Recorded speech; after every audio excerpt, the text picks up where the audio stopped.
Bismillahirrahmanirrahim. Assalamualaikum warahmatullahi wabarakatuh. Alhamdulillahilladzi arsala rasulahu bil huda wa dinil haqq liyudhhirahu 'alad dini kullihi wa kafa billahi shahida. Wa asyhadu an la ilaha illallah wahdahu la syarikalah iqraran bihi wa tauhidan.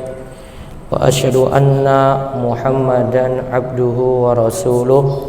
Allahumma salli ala nabiyyina Muhammadin wa ala alihi wa man tabi'ahum bi ihsan ila yaumiddin. Allahumma inna nas'aluka ilman nafi'a wa rizqan thayyiba wa amalan mutaqabbala.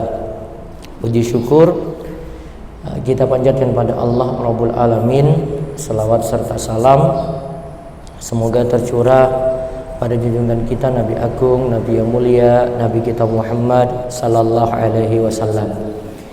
Baik, kita bersyukur pada Allah pagi ini, ibu-ibu sekalian, kita bisa thalabul ilmi kembali di kamis pertama di Majelis Humairah. Mudah-mudahan Allah senantiasa memberikan kita keistiqomahan dan memberikan kita keberkahan sehingga hari ini mendapatkan ilmu yang manfaat sebagai bekal kita untuk menjalankan kewajiban dan juga menjalankan hal yang menyempurnakan keimanan kita pada Allah Subhanahu wa taala. Kita masih di awal Dzulhijjah dan dianjurkan untuk bertakbir yang sifatnya itu mutlak. Kemudian nanti ketika masuk hari Arafah sejak waktu subuh dianjurkan untuk bertakbir setiap ba'da sholat. Setiap ba'da sholat, terutama sholat 5 waktu, disunahkan untuk bertakbir. Totalnya nanti 5 hari untuk takbir ba'da sholat tadi. 9 Dzulhijjah, 10, 11, 12, 13. Kata para ulama Syafi'iyah, takbir tersebut lebih didahulukan daripada zikir yang kita baca ba'da sholat. Jadi takbir dulu, kemudian setelah itu baru baca zikir ba'da sholat. Dikarenakan zikir ba'da sholat bisa dilakukan di kesempatan yang lain, sedangkan takbir di awal Dzulhijjah, terutama yang tadi 5 hari yang saya sebut, 9, 10, 11, 12, 13, itu hanya ditemukan di hari-hari tersebut saja. Ya, di hari-hari tersebut saja. Sehingga lebih didahulukan daripada zikir ba'da sholat. Jadi ketika selesai salam langsung takbir seperti kita takbir hari raya. Allahu Akbar, Allahu Akbar, Allahu Akbar, la ilaha illallah, wallahu Akbar walillahil hamd. Bebas seberapa kali, tidak dibatasi berapa kalinya. Ibu bertakbir cuma baca satu lafaz, satu kalimat saja sudah dibaca, itu sudah dikatakan menjalankan sunnah takbir setelah ba'da sholat tadi. Itu dikenal dengan takbir muqayyad. Adapun sebelum 9 Dzulhijjah itu dikenal dengan takbir mutlak. Itu takbir mutlak dibaca kapanpun dimanapun. Ya, dibaca di kapanpun dimanapun. Kemudian disunahkan lagi 9 Dzulhijjah untuk berpuasa Arafah. Ya, 9 Dzulhijjah berpuasa Arafah. Nah, problemnya lagi saat ini ada yang sholatnya itu hari Sabtu dan ada yang sholatnya itu hari Ahad. Kalau sholatnya hari Sabtu berarti Arafahnya besok Jumat dan itu pas dengan wukuf di Arafah. Kemudian kalau sholatnya hari Ahad berarti puasa Arafahnya tetap hari Sabtu.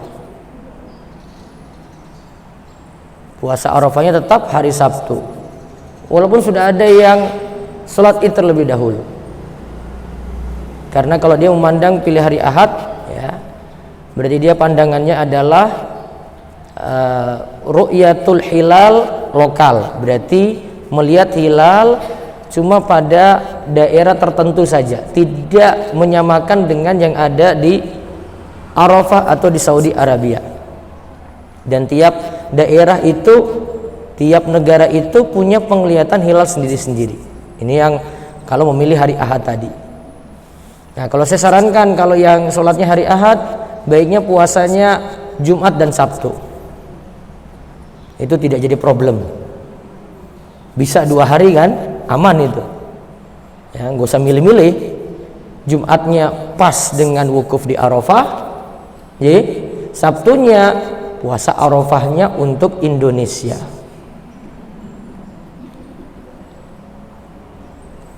Dan kalau katakan puasa Arafah itu harus sesuaikan dengan wukuf juga, tidak tepat.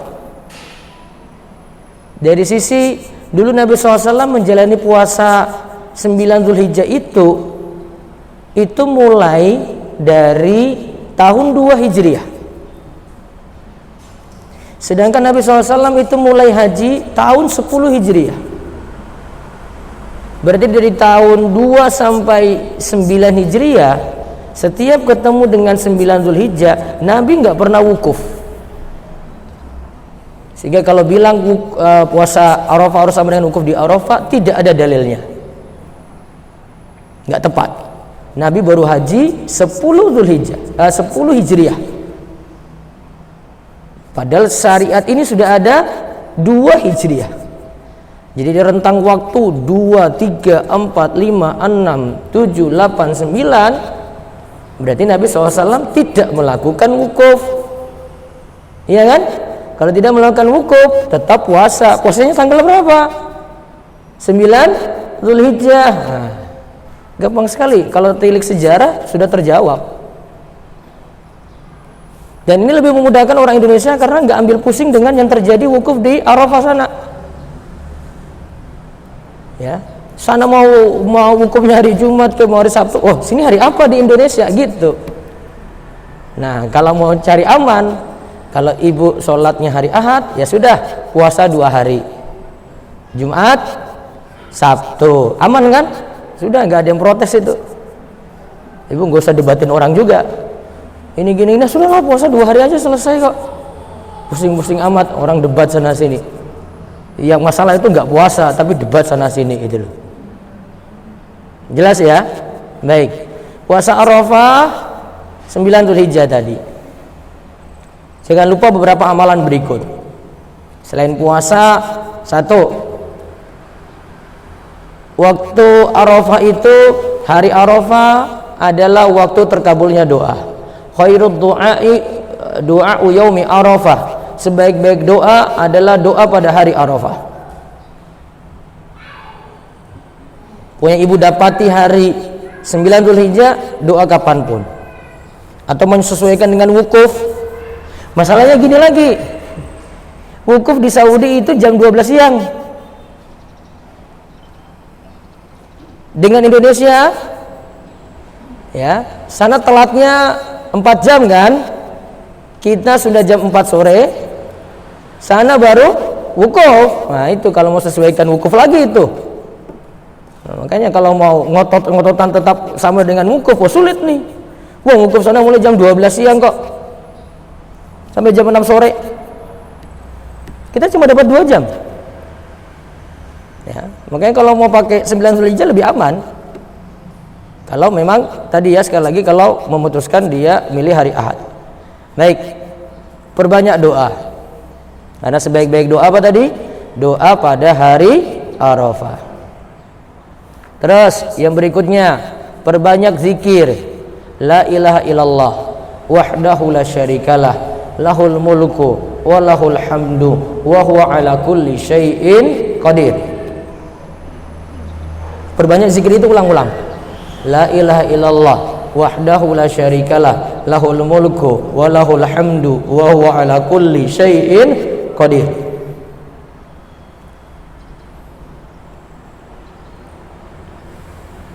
Nah, kemudian tambah tadi dengan takbir tadi. Setiap apa tadi?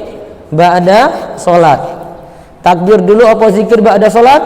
Takbir dulu, baru kemudian masuk zikir ba'da sholat. Nah, Idul Adha tanggal 10 Zulhijjah. Nah, kita punya aktivitas di situ. Yang pertama, sholat Idul Adha. Kemudian penyembelihan kurban ba'da salat nanti yang akan kita bahas. Namun bagi yang ingin melaksanakan salat Idul Adha disunnahkan tidak makan sebelum berangkat salat. Walaupun sebagian ulama nyatakan tidak makannya ini khusus bagi yang punya kurban saja. Tapi yang lainnya berpendapat umum. Pokoknya sebelum berangkat sholat Idul Adha dianjurkan tidak makan dulu. Apa hikmahnya? Gini, kalau sebelum sholat Idul Fitri disuruh makan dulu. Sebelum sholat Idul Fitri disuruh makan dulu, nji. Kenapa? Agar pas Idul Fitri itu tidak merasa puasa lagi. Silakan sudah sesasi, sudah sebulan puasa terus. Nah, Idul Fitri buka. Nah, kalau Idul Adha kaitannya dengan kurban, agar setelah sholat Idul Adha kurbannya segera disembelih. Dan sunnahnya cicipi hasil kurban tadi. Artinya makan hasil kurban tadi. Namun ada masalah. Biasanya matang jam berapa, Bu? Itulah masalahnya. Jam 12 kan? Masa suruh nggak makan sampai jam 12, Bu? Makanya catatan penting sekali lagi, setelah sholat makan saja. Ingat hari itu tidak boleh puasa. Itu bukan puasa, Bu, tadi. Cuma disuruh apa? Nahan makan, biar setelah sholat disuruh nyembelih kurban, agar ketika makan kurban lahap.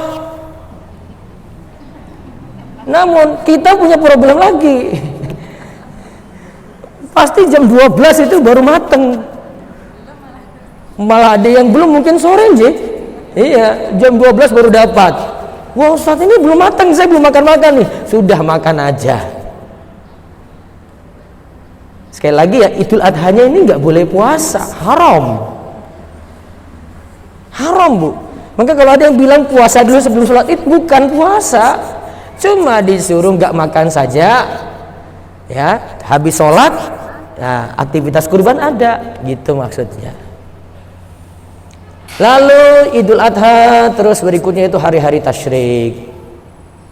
Tasyrik disebut tasyrik itu karena waktunya sisa daging kurban itu ada, biasanya diawetkan dengan cara dikeringkan.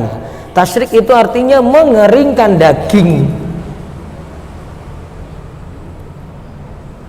Tasyrik itu artinya mengeringkan daging. Karena orang dulu nggak punya freezer, jadinya apa? Dikeringkan, namanya tasyrik. Nah, di hari itu masih boleh juga nyembelih kurban. Nanti akan kita bahas hari ini. Hari itu hari bersyukur karena nikmat makan. Kemudian hari tasyrik juga ingat, haram untuk puasa. Walaupun nanti tasyriknya ada di hari Senin, Bu. Jangan biasakan puasanya di tasyrik, Bu. Bahkan kalau ada yang puasa pas Senin besok nih, Senin besok nih tasyrik ini, Bu. Pas Senin itu ada yang puasa, wajib batal. Karena Nabi SAW itu katakan, ayyamu tasyrik yaumu aklin wa syurbin. Hari-hari tasyrik itu adalah hari makan dan hari kita nikmati minum. Kalau disuruh makan, ya makan. Kalau disuruh puasa, puasa. Jangan kebalik. Disuruh puasa nggak puasa, disuruh makan puasa, kebalik, Bu. Hari tasyrik harinya apa? Makan dan minum. Makanya disebut hari bersyukur. Berarti total dalam setahun berapa hari yang tidak boleh puasa? Total dalam setahun berapa hari yang tidak boleh puasa, Bu? 5. Idul Fitri, Idul Adha, hari tasyrik yang 3. Betul ya? Idul Fitri, Idul Adha, hari tasyrik yang 3. Nah, satu lagi di hari tasyrik, karena kita bersyukur juga kurban telah dijalankan, apalagi jamaah haji. Mereka sudah lakukan manasik-manasik besar ketika hari-hari itu. Dianjurkan di hari-hari tasyrik memperbanyak doa sapu jagat. Apa bu doanya? Rabbana atina fid dunya hasanah wa fil akhirati hasanah wa qina adzabannar. Di hari tasyrik nggih. Wahai Rabb kami, berikanlah kepada kami kebaikan dunia dan berikanlah kami kebaikan akhirat. Kebaikan dunia kata Al-Hasan Al-Basri, ilmu yang bermanfaat dan amal soleh. Kebaikan akhirat kata Al-Hasan Al-Basri, yaitu meminta surga kepada Allah. Wa qina adzabannar, dan selamatkanlah kami dari siksa neraka. Nah, ini perbanyak pada hari-hari tasyrik tadi. Baik, sekarang kita belajar tentang kurban. Kaitannya dengan syukur. Kurban itu mensyukuri nikmat hidup. Kurban itu untuk mensyukuri nikmat hidup.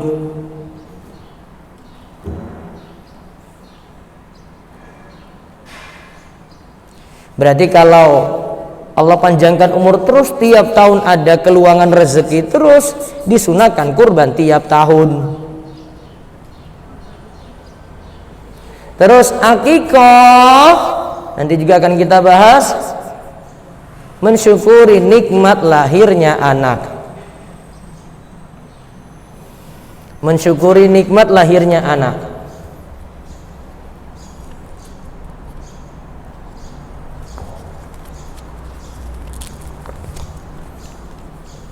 Baik, kita mulai dari kurban dulu. Saya jelaskan sesingkat-singkatnya, tapi padat. Konsen bu, nggak boleh ngantuk pagi ini. Ngantuk ini biang masalah. Ya. Nanti kalau ngantuk, nanti temannya dijiwit aja bu. Ya, kalau ngaji dengan saya itu kalau sudah pelajaran fikih nggak boleh ngantuk. Nah, ini konsen ini betul. Konsen dengan saya sampai 10 kurang 10, nanti 10 menit tanya jawab. Butuh waktu berapa menit nih? 3-5 menit nih. Nah, saya bahas di buku ini. Saya ringkasin lagi. Ini sudah kecil bu bukunya bu. Aslinya saya punya buku kurban dan akikah tebal bu. Namun nggak ada yang mau baca. Akhirnya tak kecilkan lagi. Seringkas-ringkasnya. Cuma pakai dalil gitu. Jadi ini sudah padat sekali, enggak banyak pembahasan fikih di sini, cuma dalil. Bahasan ini dalilnya nih, bahasan ini dalilnya ini, bahasan dalilnya, sudah selesai. Ringkas sekali. Jadi kalau bilang bahas semua, enggak bahas semua. Nah, saya ingin sarikan dari sini secara ringkas. Kita awali pengertian kurban. Ringkasnya sini ya. Yang di sini saya ringkas lagi bu. Ya, jadi ini sudah tak ringkas meneh loh bu ini. Kurban itu di dalamnya ada 3 hal. 1, penyembelian hewan ternak. Hewan ternaknya unta, sapi, kambing. Ulang bu, hewan ternaknya apa? Unta, sapi, kambing. Nanti kita bahas rinciannya. Yang kedua, disembelih pada 4 hari. Tadi hewan ternak kan, disembelih pada 4 hari. Idul Adha 11 Dzulhijjah, 12 Dzulhijjah, 13 Dzulhijjah. Berarti 3 hari tasyrik.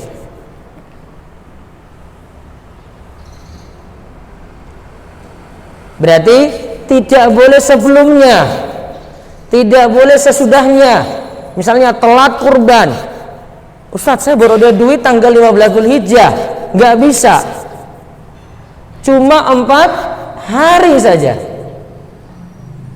Terus yang ketiga,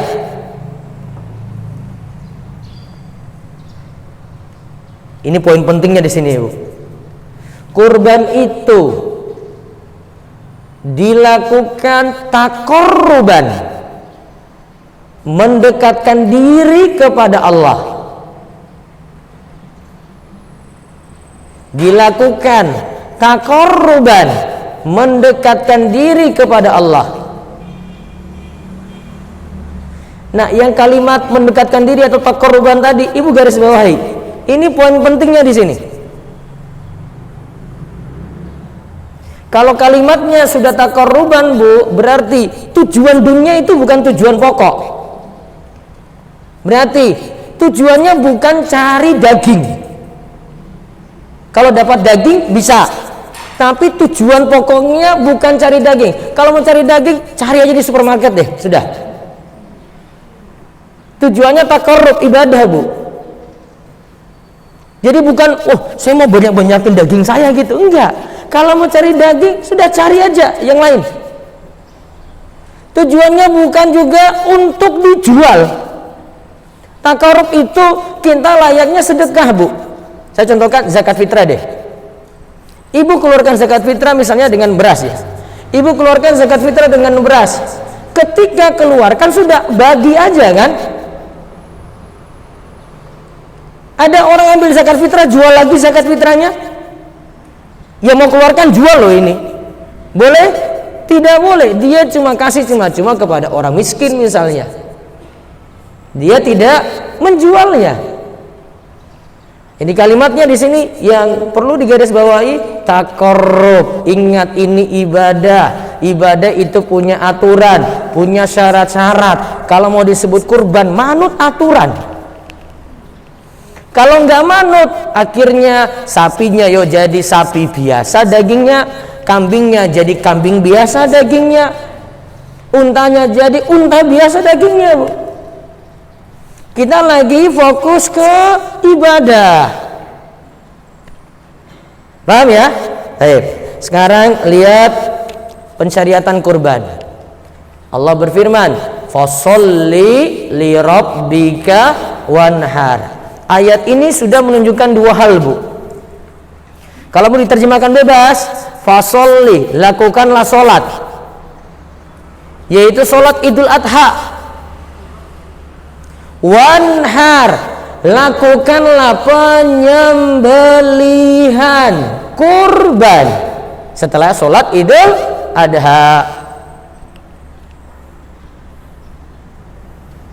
Namun di sini dengan istilah wanhar. Ada istilah zabaha, ada istilah zabah, menyembelih. Kalau nahar seperti di surat Al-Kautsar ini, itu untuk unta. Unta itu sejenis hewan yang lehernya panjang.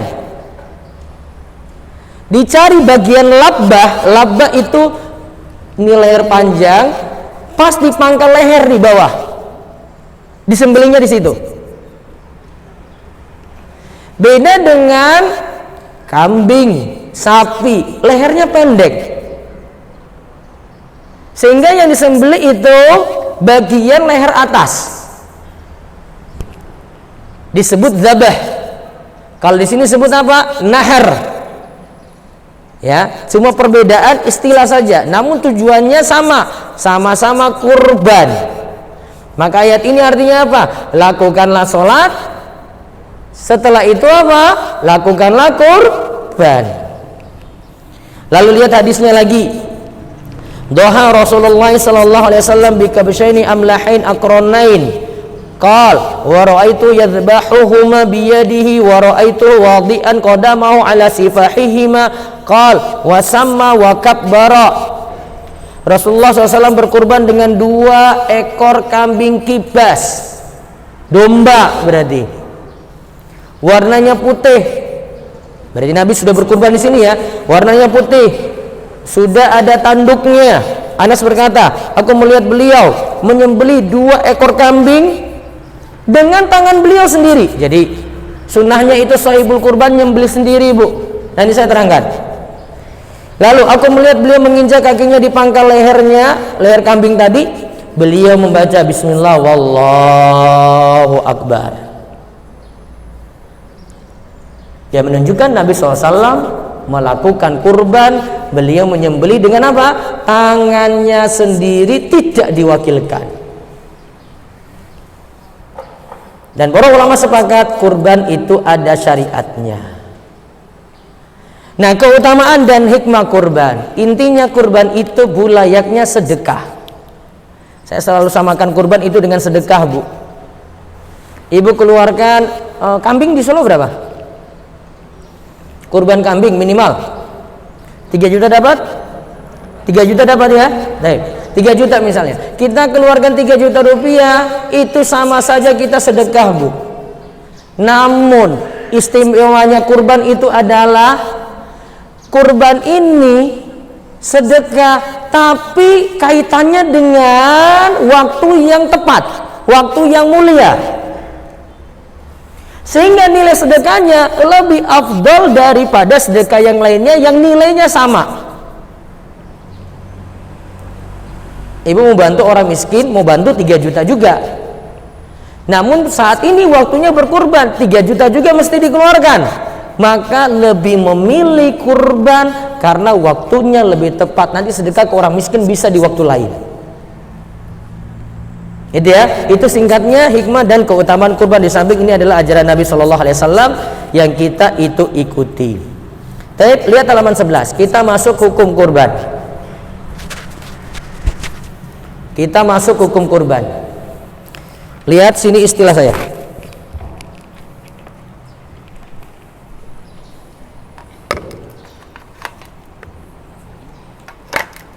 Kurban itu ada 2 istilah. Secara hukum bisa kita sebut sunnah aini. Ada yang kedua sunnah kifayah. Sunnah aini berarti tiap individu disunnahkan untuk kurban.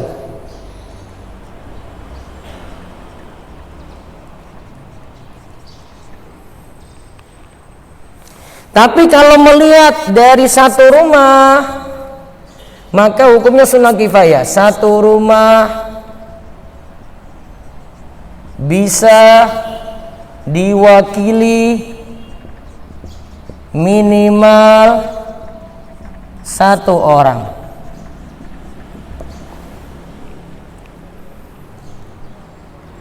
Syarat satu rumah di sini kata para ulama Syafi'iyah, mereka katakan 1 nafkah.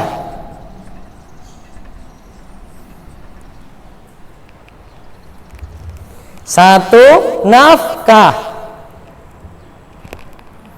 Ada Pak Salamet, dia kurban atas nama dirinya, tapi dia wakilkan keluarganya, Pak Slamet dan keluarga. Maka istrinya sudah masuk tanggungan nafkah, anaknya ada 3 misalnya, 3 anaknya juga sudah masuk, tanpa mesti dia rinci. Ketika mau daftar kurban dia nggak usah rinci, panitia anak saya banyak loh ini, semuanya disebut ya, nggak usah, semuanya sudah tercakup dalam pahala. Namanya apa? Sunnah kifayah. Yang satu namanya sunnah aini. Kalau per individu sunnah aini, Bu. Kalau untuk satu rumah, satu keluarga sunnah kifayah. Jika ada orang dalam rumah 10, 1 orang sudah berkurban, maka satu rumah bisa terwakili. Jelas? Jelas ini ya?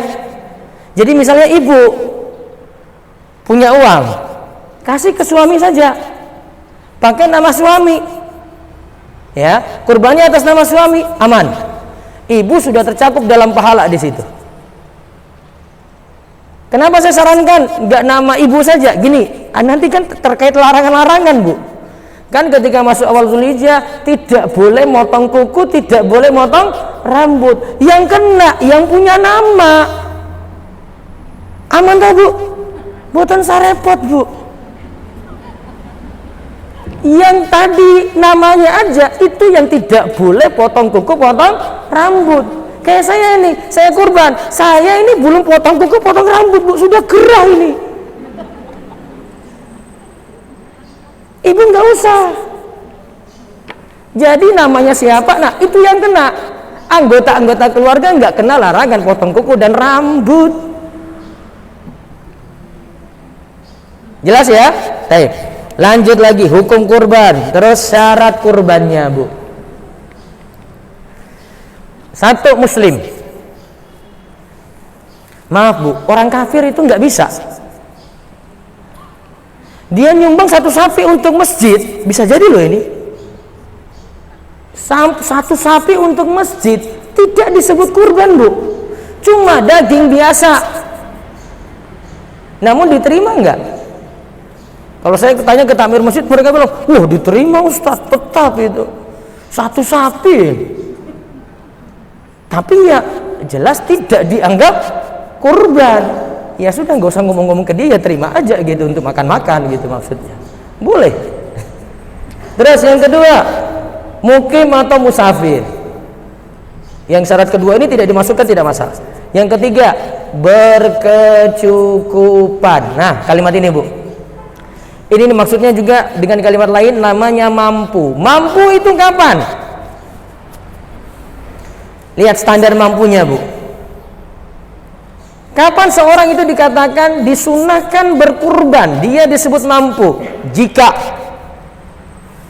punya kelebihan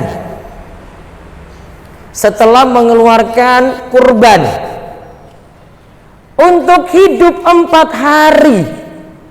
4 hari apa tadi? Idul Adha, hari tasyrik yang 3. 4J punya kelebihan untuk hidup 4 hari. Kurban tadi 3 juta. Standar di Solo untuk hidup 1 hari butuh berapa, Bu? Ya, Ibu. 1 hari berapa? Sudahlah, 4 hari deh. 4 hari Ibu hidup itu butuh berapa? Untuk hidup loh. 300 cukup? Hah? Ora cukup nih 300 Ibu. Mudeng cukup ya. 1 rumah, bukan 1 orang. 1 rumah, Bu. Ada suami, ada istri, ada anak-anak. Berapa? Ya wes 500. Nah, 500 ya. Cukup ya? Cukup. Ini sama dengan orang Jogja di kota juga ini sama ini. Tapi kalau saya ke Gunung Kidul cuma saya bilang 200, mereka bilang, "Oh, sudah cukup Ustaz, sudah cukup 200." Ya Gunung Kidul 500 ya. Berarti dia butuh dana berapa? 3.500.000. 3 juta dipakai untuk apa? Kurban. 500 untuk hidup 4 hari. Oh, terus hari yang berikutnya gimana? Wallahu a'lam. Karena standarnya cuma 4 hari. Untuk dikatakan apa? Mampu. Jelas ini ya. Jadi kalau punya kelebihan seperti ini, disunahkan berkurban. Imam Syafi'i katakan, la urakhis fi tarkiha liman qadara 'alaiha. Saya tidak berikan keringanan kepada orang yang mampu. Pokoknya jangan tinggalkan kurban. Berarti kalau kalimatnya jangan tinggalkan kurban, jangan tiap tahun nggak berkurban, ada kesempatan tetap berkurban, alias kalau ditinggalkan hukumnya makruh. Jelas ini? Jelas nih? Hei, sekarang lanjut lagi syarat keempat, telah balik. Makanya untuk kurban baiknya namakan anak yang sudah balik saja. Lebih aman ya. Terus berakal. Ya, berakal. Nah, ini yang nanti ikut kurban. Sekarang ketentuan hewan kurbannya. Tadi yang jadi hewan kurban berapa, Bu? Unta, sapi, kambing. Baik, sekarang saya rinci satu persatu untuk aturannya. Yang pertama, aturan untuk urunannya. Kita mulai dari kambing sini, Bu. Kambing hanya boleh untuk satu orang atau satu keluarga. Saya ulang, kambing hanya boleh untuk satu orang atau satu keluarga. Satu keluarga tadi apa, Bu, namanya, Bu? Satu keluarga, satu rumah satu nafkah, tadi ya. Satu rumah satu nafkah. Berarti kalau anaknya di Solo, orang tuanya di Sumatera, satu rumah enggak bisa. Iya kan? Satu rumah. Baik. Kambing jelas ya, satu. Berarti gini, jika ada anak-anak di sekolah iuran 100 anak iuran untuk beli satu kambing,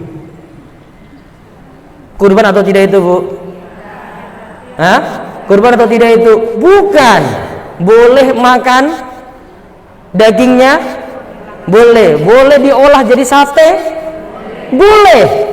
Yang kita bahas tadi apa? Kurban. Jelas ini? Hai. Sama nanti praktekkan untuk Ustadz, ini ada kas, saya punya majelis taklim, alhamdulillah ada 3 juta Ustadz, kita mau pakai untuk beli kambing kurban. Kalau lebih dari satu orang tidak disebut kurban lagi. Terus sekarang untuk sapi dan unta. Di halaman 16, sapi dan unta.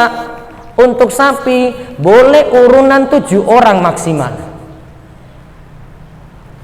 Untuk unta juga sama 7 orang, walaupun sebagian ulama katakan boleh 10 orang. Kita pakai 7 orang saja sebagaimana pendapat dalam mazhab Syafi'i. Lihat, sapi berapa? 7. Catatannya tambahan, Bu. Urunannya harus sama.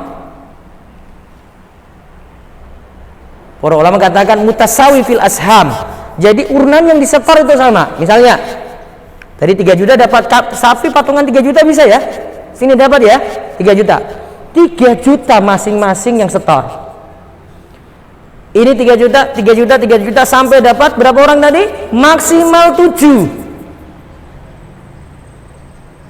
Kalau satu orang ambil 2/7 boleh enggak? Satu orang ambil 2/7.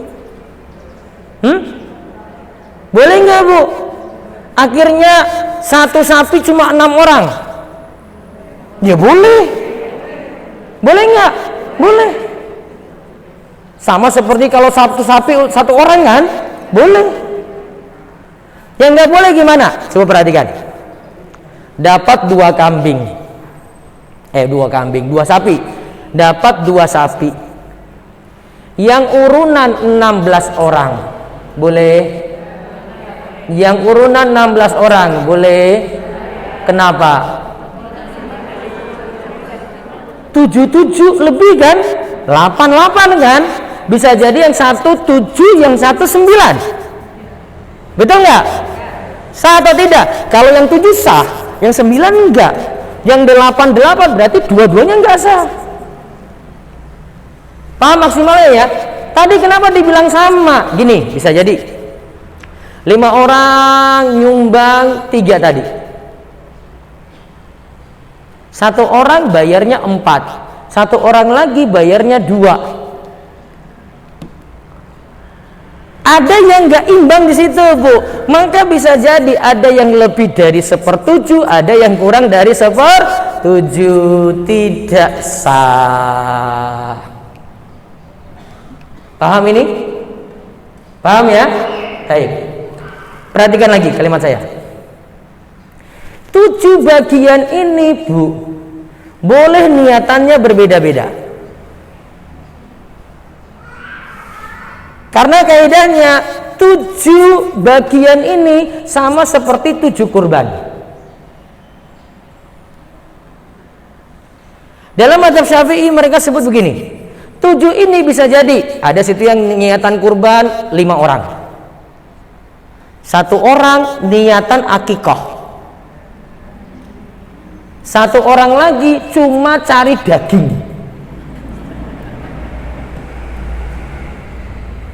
Maka wa inna malikul imri'in ma nawa, kata Nabi SAW, setiap orang dapatkan apa yang ia niatkan. Yang niatkan kurban dapat kurban, yang niatkan akikah dapat akikah, yang niatkan cuma apa tadi? Cari daging, berarti dia dapat dagingnya. Innamal a'malu binniyat. Semuanya tergantung apa? Niat. Dari contoh inilah berarti akikah itu tidak hanya dengan kambing. Bisa dengan apa, Bu? 1/7 sapi atau 1/7 unta. Baik, sudah paham urunannya? Sekarang kaitannya dengan hewan lagi yang kedua, terkait umur. Lihat tabelnya, Bu, di halaman 22. Unta minimalnya umur 5 tahun. Sapi minimalnya umur 2 tahun. Kambing minimalnya umur 1 tahun. Ini kambing Jawa ini, Bu. Tapi kalau dalam mazhab Syafi'i mereka nyatakan minimal umur 2 tahun. Domba minimal umur 6 bulan. Domba minimal umur 6 bulan. Ini jelas ya, umur harus terpenuhi. Lalu saya singgung di halaman sebelumnya, hewan kurban terbaik. Lihat ciri-cirinya di halaman 21, ada dari 2 hadis ya. Yang paling bagus adalah cari yang paling gemuk. Yang kedua, warnanya putih atau mayoritas putih. Namun warna yang lain boleh ya. Ini cuma kriteria terbaik, karena Nabi SAW berkurban dengan hewan seperti ini. Yang ketiga, berharga. Yang keempat, bertanduk. Yang kelima, jantan. Walaupun dengan betina tetap sah. Yang keenam, berkuku dan berperut hitam. Yang ketujuh, sekeliling matanya hitam. Itu yang terbaik. Sekarang kaitannya dengan cacat. Bu, kalau tidak dapat yang terbaik nggak masalah ya. Tadi cuma terbaik saja. Berarti kalau tadi cuma dapat hewan betina boleh. Sekarang kaitannya dengan cacat. Cacat di sini tidak boleh 4, sebagaimana hadis di halaman 23 dari Al-Barra bin Azib. 1, buta sebelah. Yang jelas butanya. 2, sakit. Yang jelas sakitnya. 3, pincang. Yang jelas pincangnya. Bu, tanda pincang itu tidak bisa jalan. Namun ada kambing, dia kelihatan pincang tapi jalan bisa. Itu dimaafkan. Itu namanya pincang sedikit, Bu. Nggak masalah. Namun kalau pincangnya disuruh ngadeg, disuruh berdiri nggak bisa, suruh jalan nggak bisa. Akhirnya panitia kurban nyembeli di tempat, tidak sah jadi kurban, Bu. Pincang. Yang keempat, sangat kurus sampai tidak ada sumsum tulang, tidak boleh jadikan kurban. Lihat lagi, kalau ini makruh, namun ulama Syafi'i ini katakan ini tidak sah juga. Di hadis Ali bin Abi Thalib di halaman 24, Rasulullah SAW telah merintahkan kepada kami supaya memperhatikan mata dan telinga hewan kurban, agar jangan sampai yang jadi hewan kurban adalah buta sebelah. Jangan sampai muqabalah, terpotong telinganya dari depan, mudabarah, terpotong telinganya dari belakang, atau jangan sampai telinganya berlubang. Namun kalau berlubangnya sedikit nggak masalah. Atau jangan sampai pula gigi depannya ompong, alias semua giginya rontok, nggak ada lagi. Sekarang perhatikan kaidah saya. Ini kaidah ringkasan untuk memahami cacat ini, Bu. Kalimatnya ditulis. Cacat yang membuat tidak sah adalah cacat yang membuat hewan kurban tidak sah adalah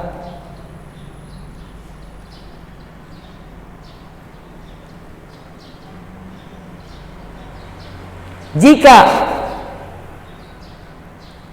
cacatnya mengurangi daging atau sesuatu yang dimakan. Jika cacatnya mengurangi daging atau sesuatu yang dimakan. Baik, sekarang perhatikan. Saya buat tabel di sini, Bu.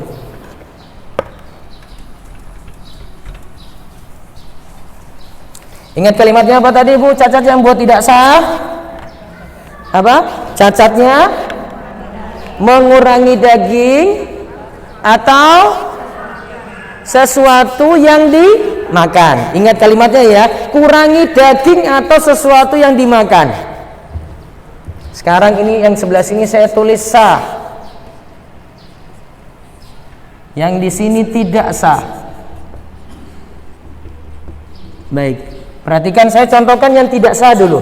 Kalau dalam mazhab Syafi'i sebut telinga tidak ada atau terpotong,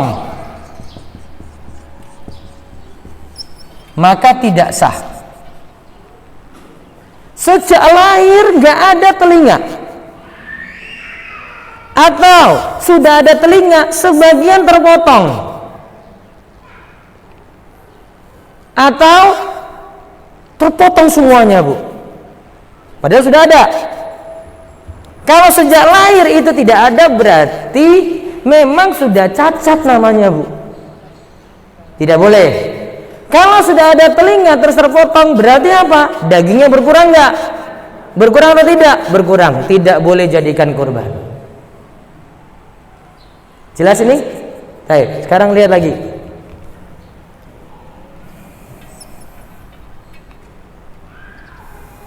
Ini telinga.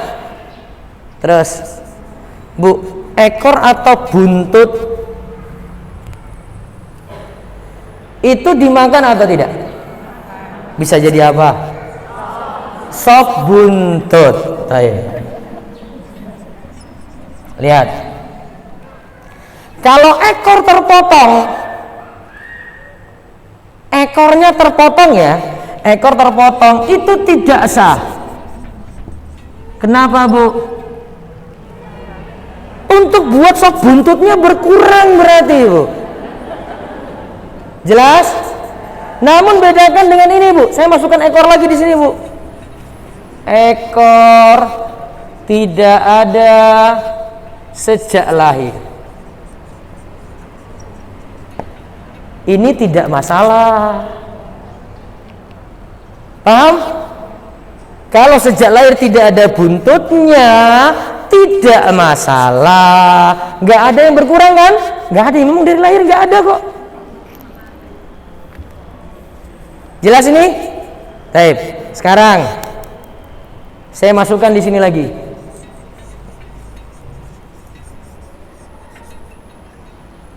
Tanduk jadi menu apa, Bu? Ada bisa dimakan? Bisa dimakan? Presto kayaknya ya. Enggak kan? Saya masukkan sini, Bu. Entah tanduknya itu tidak ada, entah tanduknya itu dipotong, entah tanduknya itu retak atau pecah, maka tetap sah. Kenapa? Tidak ada kaitannya dengan sesuatu yang dimakan, kecuali tanduknya dipotong, dagingnya ikut. Itu baru masalah. Sekarang gigi, ayo gimana, Bu? Giginya ompong, masuk mana? Sah atau tidak sah? Kenapa? Yuk gigi nggak diolah. Berarti kalau giginya, sebentar Bu, masalahnya gini, kalau gigi, Ibu kalau masukkan di sini gigi itu, kalau misalnya sejak lahir sudah ada ya, terus pas sudah besar ini ompong semua, dia kan sulit makan. Sulit makan berarti dagingnya berkurang. Maka yang sah itu adalah giginya tidak ada dari lahir. Yang tidak sah bagaimana? Giginya tidak ada semua. Giginya tidak ada semua, sehingga sulit makan. Akhirnya apa? Kurus, dagingnya berkurang. Jelas ini? Satu lagi Bu, maaf ini sering ditanyakan ya, ada hewan itu biji pelirnya itu cuma satu. Kalau ini biasanya dipermasalahkan di desa Bu, disebut sanglir. Saya masukin sini ya. Sanglir itu saya masih sebut sah. Ini biji pelirnya cuma satu. Kenapa saya masukin sah di sini Bu? Bagian ini tidak terlalu penting untuk dimakan, sehingga seandainya dikebiri dia, dua-duanya hilang, tetap masih sah. Bagian ini masih tidak terlalu penting Bu. Yang lebih penting itu telinga tadi. Sampun jelas? Sampun? Sudah ya? Baik. Maka kalau kurban tidak boleh ada cacat. Dan aturan ini juga diberlakukan untuk akikah. Sama persis. Kalau sejak lahir tidak ada buntutnya, tidak masalah. Dia bukan cacat. Tidak terlalu penting Bu.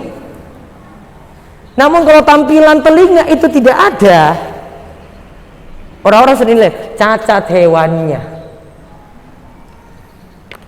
Gitu. Ini perincian dalam ulama Syafi'iyah seperti itu. Baik, sekarang lihat selanjutnya, waktu penyembelihan kurban. Tadi jelas ya, berapa hari Bu? 4 hari setelah sholat Idul Adha ya. Sampai hari tasyrik terakhir sebelum maghrib. Terus tadi saya singgung tentang larangan mencukur rambut dan memotong kuku bagi yang ingin berkurban di halaman 31. Ingat hukumnya makruh Bu. Yang tepat makruh. Artinya gini, jika ada yang mau berkurban, dia sudah tahan diri, tidak motong kuku, tidak motong rambut, ternyata dia potong, maka tidak ada kaitannya dengan keabsahan kurban. Kurbannya tetap sah, cuma dia langgar suatu yang makruh. Sekarang lihat di halaman 33, syarat penyembelihan hewan. 1, syarat hewan yang akan disembelih, hewannya masih hidup. Kalau sudah sakit terus mati, tidak ada manfaat lagi penyembelihan. Yang kedua, syarat orang yang akan menyembelih. 1, berakal. Terserah laki-laki ataupun perempuan. Sudah balik, walaupun yang anak kecil yang belum balik sudah bisa menyembelih, yaitu tamyiz, sudah boleh menyembelih kurban. Namun baiknya tidak. Terus sekarang agamanya. Yang kedua, yang menyembelih itu adalah muslim atau ahli kitab. Muslim atau ahli kitab, dua-duanya boleh. Berarti yang tidak boleh apa? Majusi, penyembah berhala. Termasuk juga termasuk Hindu, Buddha, Konghucu nggak masuk di sini. Namun tentang catatan ahli kitab, ulama Syafi'i katakan kalau ahli kitab sekarang ini sudah berubah sehingga tidak masuk, sehingga tersisa cuma orang muslim saja. Maka untuk kurban tetap cari orang muslim untuk nyembelih, karena muslim yang lebih paham syariat. Terus yang ketiga, menyebut nama Allah ketika menyembelih. Berarti baca apa? Bismillah. Terus yang halaman 37 keempat, tidak disembelih dengan nama selain Allah, karena ini jadi haram. Dia sembelih untuk berhala, dia sembelih untuk sedekah laut. Nah, ini tidak boleh, jadi haram sembelihannya. Kemudian di halaman 39, syarat alat untuk menyembelih. 1. Menggunakan alat pemotong. Terserah tajam atau tumpul, namun sangat tajam lebih bagus. Terus tidak boleh menggunakan tulang, tidak boleh menggunakan kuku, tidak boleh menggunakan gigi untuk nyembelih korban. Lalu adab dalam penyembelihan. Berbuat ihsan, yaitu berbuat baik terhadap hewan. Nabi Shallallahu Alaihi Wasallam katakan, halaman 41 ya, wa idza dzabhtum fa asinu dzabaha. Jika menyembelihlah dengan cara yang baik. Lihat Bu, aturan-aturan bentuk berbuat baik pada hewan dicontohkan oleh Imam Nawawi, dan persis sama seperti yang disarankan oleh kedokteran hewan. Mereka sarankan persis seperti Imam Nawawi ini. Lihat halaman 42, menajamkan pisau sehingga hewan cepat untuk disembelih. Yang kedua, dianjurkan tidak mengasah pisau di depan hewan yang akan disembelih. Sapinya di depan Bu, ditajamkannya di depan sapi. Enggak boleh. Yang ketiga, tidak boleh menyembelih hewan lantas ditonton oleh hewan lainnya. Ini area penyembelihan. Ada temannya yang sudah disembelih di sini, lagi disembelih. Yang lainnya pergi dari sini, jangan lihat-lihat ini. Sapi juga punya perasaan, Bu. Bukan hanya ibu saja. Jadi kadang seperti itu, sapi jadi stres. Dia pengen ngamuk juga, Bu. Kemudian yang keempat, tidak boleh melewatkan hewan yang akan disembelih di tempat penyembelihannya. Kalau belum waktunya, jangan lewat area ini. Ini area penyembelihan ya. Dia mau diantar dari situ ke sini, muter. Pokoknya area ini jangan lewat-lewat. Ini termasuk bentuk berbuat baik pada hewan. Dan kaidahnya di kedokteran hewan itu, ini disebut dengan aspek kesejahteraan hewan. Aspek ini apa? Kalau makin mengurus sapi, kambing itu dengan cara yang baik, maka kualitas dagingnya itu makin bagus. Makin memperlakukan hewan itu jelek, maka kualitas daging makin jelek. Makanya silakan ibu-ibu timbang-timbang lagi, coba rasakan daging kurban dengan daging beli di supermarket, enak mana? Ya, daging kurban itu jauh loh Bu. Karena masalah pengurusannya, makin diurus benar, makin bagus kualitas dagingnya. Makin kacau ngurusnya, dagingnya juga makin masalah. Terus yang kedua, membaringkan hewan di sisi kiri, memegang pisau dengan tangan kanan, dan menahan kepala hewan ketika menyembelih. Terus yang ketiga, ini saya contohkan nanti, meletakkan kaki di sisi leher hewan, kemudian menghadapkan hewan ke arah kiblat. Nomor 4, termasuk penyembelihnya juga menghadap ke arah kiblat. Lalu kelima dan keenam, mengucapkan tasmiyah, takbir, bismillah, dan ucapan takbir. Lihat, tadi dibaringkan ke sisi apa Bu? Dibaringkan ke sisi apa? Kiri. Kepala di selatan, buntutnya utara Bu. Ini utara kan? Nah, hadap kiblat, direbahkan ke sisi kiri, jatuhnya di kiri. Nyembeli dengan tangan apa? Kanan. Ini siap-siap. Bagian lehernya itu diinjek biar nggak gerak. Kepalanya nanti dipegang dengan tangan kiri. Satu orang pun kalau kambing aja masih bisa dia sembelih.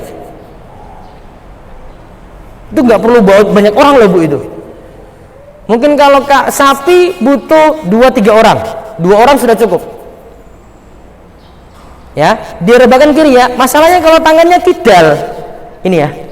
Saya buat kebalik. Tadi kepalanya sana ya. Saya putar kepalanya utara. Buntutnya selatan. Dihadapnya apa? Kiblat. Sekarang tangan kiri saya. Ini yang kuat. Saya nyembeli di sini. Direbahkan ke sisi kanan. Ya, kebalik ya. Direbahkan di sisi kanan. Sama nanti menghadap kiblat juga. Sama. Nah, terus setelah nyembelih, berdoa supaya kurban itu diterima. Kita membaca Allahumma taqabbal, Allahumma hadhihi minka wa ilaika fataqabbal min, atau bacaan-bacaannya ada di halaman 46. Nah, terus sekarang dagingnya sudah ada. Nah, sekarang ibu-ibu, kita bagi-bagi hasil kurban. Perhatikan 3 lingkaran berikut ini. Kita bagi-bagi hasil kurban, Bu.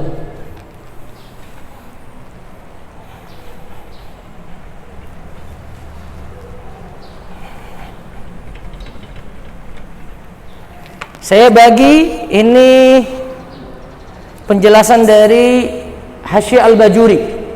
Dibagi pemanfaatan kurban yang paling bagus ini tingkatan 1, Bu. Di bawahnya itu tingkatan 2. Di bawahnya lagi tingkatan 3. Perhatikan lingkaran ini, Bu.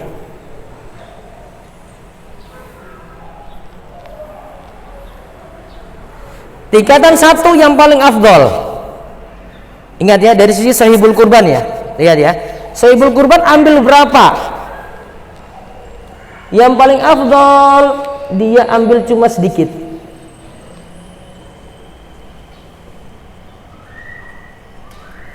Secuil untuk sahibul kurban.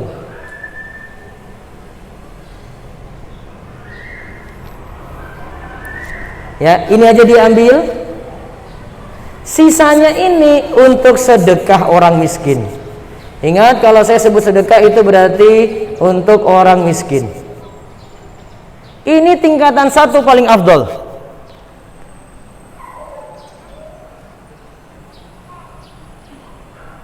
Bahkan sebagian ulama itu wajibkan ada hasil kurban milik ibu dicicipi. Sebagian ulama katakan wajib. Namun kalau dalam mazhab Syafi'i cuma sunnah. Baiknya ada yang diambil sedikit saja. Paling afdal di sini bagian hati. Karena Nabi SAW pernah ngambil bagian ini. Oke. Sekarang lihat tingkatan kedua, Bu. Saya bagi jadi 3. Nah, ini dapat nih. Sepertiga untuk sahibul kurban.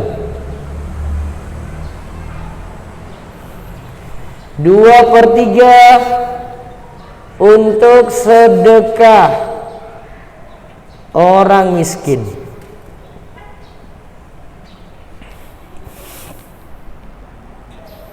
Sudah, Bu? Jelas ini? Berarti bedanya apa dengan nomor 1? Lebih banyak. Ya kan? Sahibul kurban dapat lebih banyak ya. Sini sepertiga, J. Sekarang yang satunya lagi. Saya bagi 3, Bu. Ini sepertiga, ini sepertiga, ini sepertiga.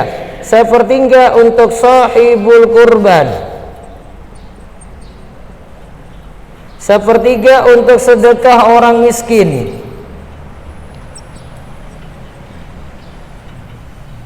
Sepertiga lagi untuk hadiah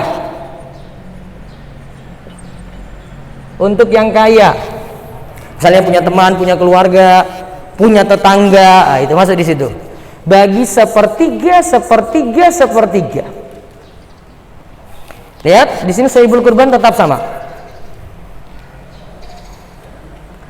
Mana yang paling afdol tadi, Bu? Nomor mana yang paling afdol? Tingkatan mana? Bu, kesamaan tiga ini apa? Kesamaannya. Coba perhatikan. Yang sama dari tiga ini apa? Yang sama dari tiga ini apa? Apa, Bu? Sahibul kurban ambil, ya kan? Satu. Yang kedua, semua ada jatahnya untuk orang miskin.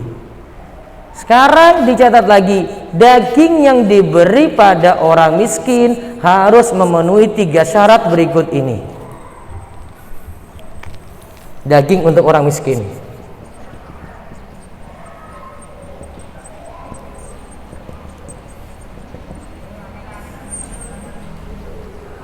Lihat, Bu, yang diberi satu syaratnya, Bu, satu syaratnya, Bu, yang paling manfaat tuh dikasih daging apa kulit? Dikasih daging apa kulit? Orang kaya itu biasa makan daging atau manfaatkan kulit? Daging lah. Maka sekarang kan gilirannya orang miskin, maka kasih orang miskin itu daging, jangan kulit.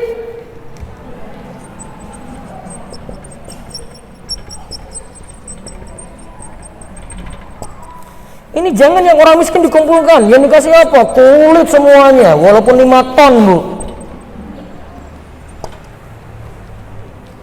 2 syaratnya, daging untuk orang miskin mentahan, tidak dimasak.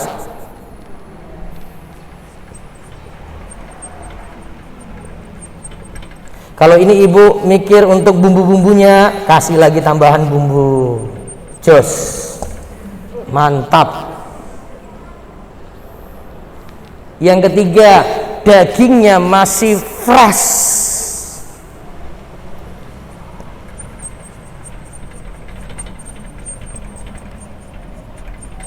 Lebih bagus.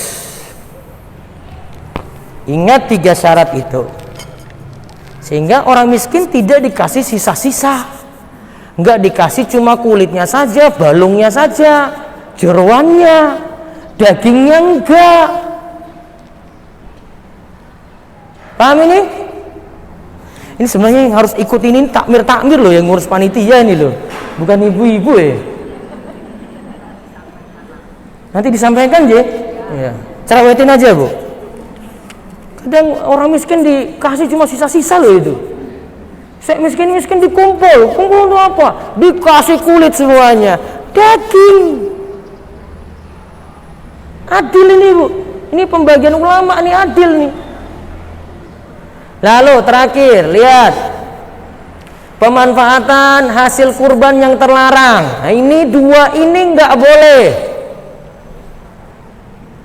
Pertama, menjual hasil kurban. Ada di halaman 47. Baik itu menjual kulit, menjual wol, menjual rambut, menjual dagingnya, menjual tulangnya.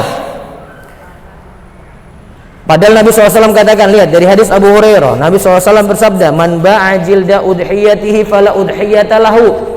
Siapa yang jual kulit kurban, maka tidak ada kurban untuknya, alias kurbannya tidak sah. Imam Syafi'i katakan barter itu termasuk jual beli. Kulit ditukar 1 kambing, barter toh? Masuk apa? Jual beli. Kulit ditukar daging, masuk apa? Jual beli. Caranya gimana berarti, Bu? Kasih cuma-cuma, nggak boleh ada imbalan apa-apa. Orang miskin sudah dikasih daging, panggil dia lagi. Tadi daging sudah ya, nih kulit, bawa pulang. Terserah dia mau apain itu kulitnya tadi. Mau dia jual urusan dia, mau dia olah ya urusan dia juga. Terus aturan yang kedua, lihat di halaman, memberi upah kepada jagal dari hasil sembelian kurban. Jadi jagal tidak boleh dikasih hanya hasil kurban saja.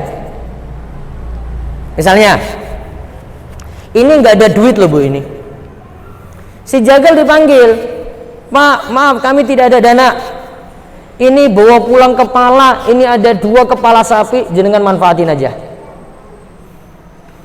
Itu sama saja menjual hasil, kemudian ngupai tukang jagal tadi. Ali bin Abi Thalib ketika ngurus kurbannya Nabi nggak kayak gini dia lakukan. Dia katakan kami ngambil dari saku kami sendiri untuk bayar tukang jagal, tidak kami ambil dari hasil kurban. Bu, akikoh juga sama seperti ini. Ingat, akikoh juga sama seperti ini. Namun akikoh bedanya, kalau tadi daging mentah, ya kan? Akikoh disunahkan matang. Beda ya? Akikoh disunahkan matang. Kalau akikoh bedanya lagi, hasil akikoh itu sudah dibuat matang, orang miskin dikasih, disebarkan. Jangan suruh dia datang ke kita kasih mereka. Tidak boleh dijual. Bentuk jualnya gimana? Gini. Ini kesalahan juga, saya nggak tahu di Solo ini ada nggak kesalahan ini. Kalau ada, ya alhamdulillah, mudah-mudahan diperbaiki. Jadi sebagian orang di desa itu kalau buat ewoh, buat hajatan, misalnya anaknya hitanan, sekalian dengan akikohan si anak ini, dibuatkanlah akikoh. Ternyata acara hitanan ini dikasih makan dengan hasil akikoh ini. Di balik itu hitanan ini ada minta sumbangan, berarti sumbangan ini untuk bayar akikoh tadi, nggak boleh. Paham ini? Jual beli berarti tak? Yang boleh gimana? Hitanannya silakan ngundang orang makan-makan, mau dari akikoh nggak masalah, tapi tidak boleh minta sumbangan. Kalau minta sumbangan untuk hitanannya, buat hitanannya sendiri, akikohnya sendiri, nanti dibagi cuma-cuma. Adapun akikoh dilakukan pada hari ke-7 yang afdal. Namun akikoh itu sejak bayi lahir. Seandainya bapaknya mau pergi keluar kota, pas anak lahir bapaknya ada, 3 hari setelah lahiran mau pergi, maka boleh akikoh dimajukan di hari ke-3. Sekarang lihat dari sisi kemampuan lagi bu, kemampuan lihat. Kalau selama dari lahir sampai masa nifasnya ibu, berapa hari? Nifas berapa hari bu? 40 hari. Selama 40 hari punya kemudahan dalam rezeki, maka diperintahkan untuk akikoh. Kalau tidak bisa hari ke-7, yang penting jangan sampai nifas ibu selesai. Kalau kok ternyata masih belum juga akikoh, berarti jangan sampai anak itu balik. Kalau sudah balik, padahal tadi mampu toh, maka akikoh jadi gugur. Sekarang akikoh pindah kepada si anak. Anak itu akhirnya punya 2 pilihan. 2 pilihan, ingat 2 pilihan ini. Si anak ya punya 2 pilihan. Pertama, mengakikohi dirinya sendiri. Yang kedua, tidak akikoh sama sekali. 2 pilihan. Namun ketika tadi sejak lahir sampai masa nifas itu tidak ada uang, tidak mampu untuk akikoh, tidak mampu untuk beli kambing, maka akikoh sudah gugur ketika nifas tadi selesai. Kenapa kok dikaitkan dengan nifas? Karena akikoh itu terkait kelahiran. nifas juga itu terkait kelahiran, maka sebabnya sama. Pertanyaannya, boleh nggak akikoh ketika dewasa? Boleh? Tergantung ketika lahir itu mampu akikoh atau tidak. Kalau sudah tidak mampu akikoh, sudah sedari kecil sudah gugur. Namun kalau memang dari kecil sudah mampu, maka silakan akikoh walaupun sudah dewasa. Berarti tadi minimalnya mengakikohi diri sendiri. Pertanyaan selanjutnya, bolehkah akikoh digabung dengan kurban?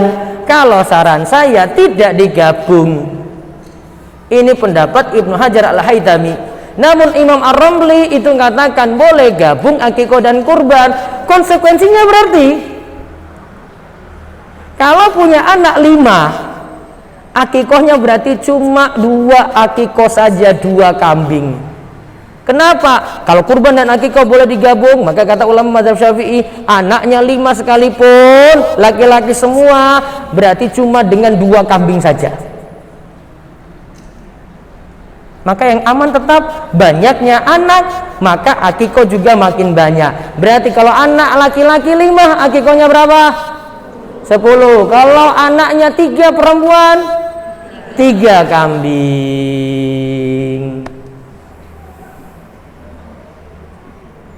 Akikoh tadi pada hari keberapa, Bu? 7. Hitungannya hari lahir masuk dalam hitungan. Ini hari apa? Kamis. Lahir Kamis siang. Kamis, Jumat, Sabtu, Ahad, Senin, Selasa, Rabu. Rabu pagi ketika matahari terbit disunahkan untuk akikoh. Setelah itu cukur rambut, bayi laki-laki maupun perempuan, gundul habis. Setelah itu rambut bayi ditimbang. Berapa gram? Berapa gram atau berapa kilo? Gram. Berapa gram kira-kira, Bu? 1 atau 2 gram. Kalau hasilnya 2 gram ditimbangnya, maka disamakan dengan sedekah setara perak. Perak harga cuma sekitar 10.000, Bu. Berarti 10 kali 2 gram, 20.000 untuk sedekah pada orang miskin. Di hari ke-7 diberi nama. Boleh sebelumnya, boleh sesudahnya. Di hari ke-7 lakukan akikoh, penyembelihan. Setelah itu tadi apa? Mencukur rambut. Wallahu a'lam bishawab. Semoga jadi ilmu yang manfaat. Baik, kelebihan waktunya.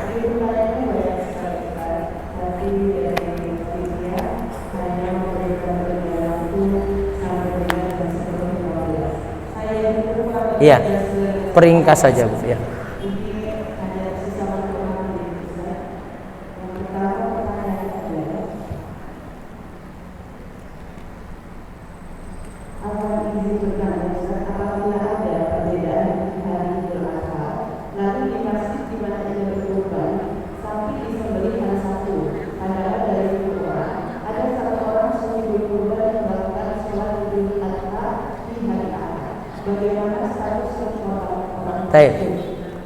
Asalnya begini, kurban itu setelah sholat, betul nggih? Kurban itu setelah sholat. Tidak boleh kurban itu sebelum sholat. Berarti kalau dia milih sholat hari Ahad, kurbannya setelah sholat hari Ahad. Maka kalau kurbannya pada hari Sabtu, dia cuma punya 2 pilihan. Pilihan pertama, minta dipindahkan ke hari Ahad. Pilihan yang kedua, direlakan saja. Ahad kalau ada rezeki kurban lagi. Wallahu a'lam.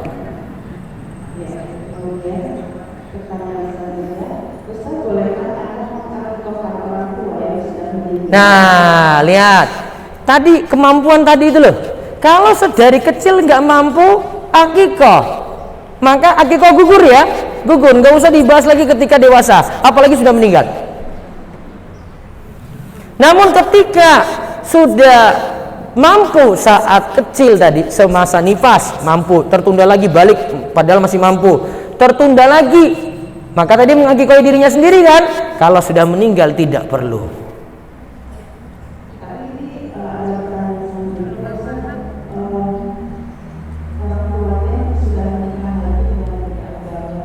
Apa?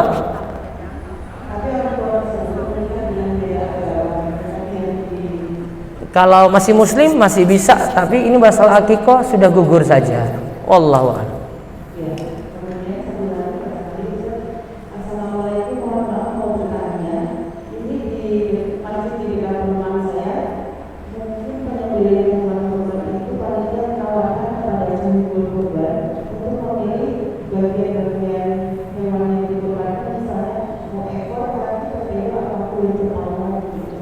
Dia milih apa?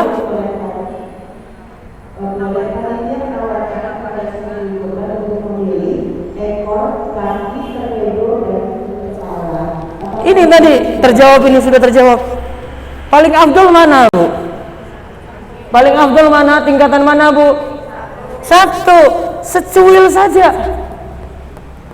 Yang lainnya sedekah. Kalau mau ngambil bagian hati atau terserah bagian ibu yang mana deh, tapi nggak usah banyak-banyak. Bagian manapun yang tadi disebut terserah yang sohibul kurban tadi. Monggo terserah pilih yang mana.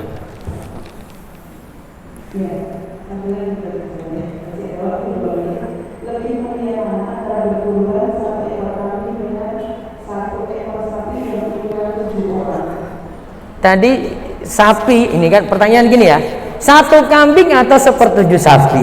Tergantung mau cari apa. Kalau mau cari daging, milih mana, Bu? 1/7 sapi apa 1 kambing? Semua mau pilih sapi, karena sapi dagingnya lebih banyak. Maka kalau ulama Syafi'i itu urutkan gini, kalau dilihat dari banyaknya daging, unta lebih utama dari sapi. Sapi lebih utama dari kambing, jelas. Namun kalau dari sisi lihat patungannya, 1 kambing lebih utama dari 1/7 sapi. Kenapa? Sapi masih patungan 7 orang. 1 kambing cuma punya sendiri, lebih utama yang punya sendiri, gitu. Iya.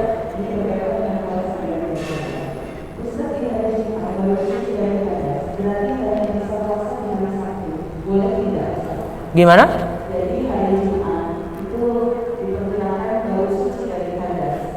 Baru suci dari hadas, berarti puasanya hari Sabtu.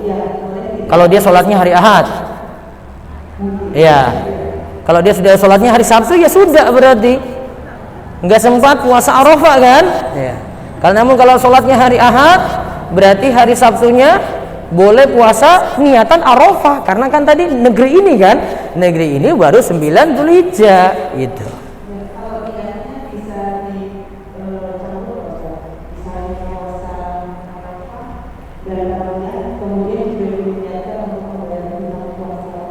Utang puasanya banyak berarti itu. Kalau paling bagus, kalau sudah ketemu Arafah, sudah sendirikan Arafah saja. Namun kalau mau dua-duanya, niatannya harus niatan pokoknya, niatan qadha. Misalnya ini awal Dzulhijjah ya, dari kemarin itu ya. Wah, saya mau puasa awal Dzulhijjah nih. Sudah niatan qadha saja, namun dipaskan dengan apa? Dengan awal Dzulhijjah, tapi niatan pokoknya apa? Qadha. Boleh. Tapi kalau pas Arafah, saya sarankan Arafah saja. Enggak masalah. Ya.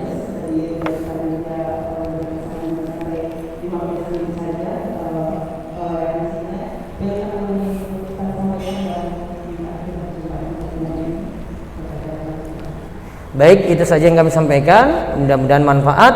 Dan sebenarnya yang kurang di sini adalah pembahasan akikoh. Saya belum bahas semua ini. Akikoh butuh detail sekali, rinci. Karena banyak juga yang belum memahami. Tadi satu masalah saja saya sudah sebut tadi. Akikoh tidak boleh dijual. Masih banyak aturan-aturan yang lainnya yang perlu dijelaskan tentang akikoh lagi. Ya mungkin di kesempatan berikutnya, kalau juga buku saya sudah selesai, nanti bisa kita bedah buku untuk akikah tadi. Demikian, mudah-mudahan jadi ilmu yang manfaat dan Allah berkahi kita di bulan Dzulhijjah ini, kurban kita diterima dan juga kita diberi kemudahan rezeki dan juga kemudahan beramal soleh dan diberikan istiqomah dan husnul khotimah. Demikian, wabillahi taufik. Assalamualaikum warahmatullahi wabarakatuh.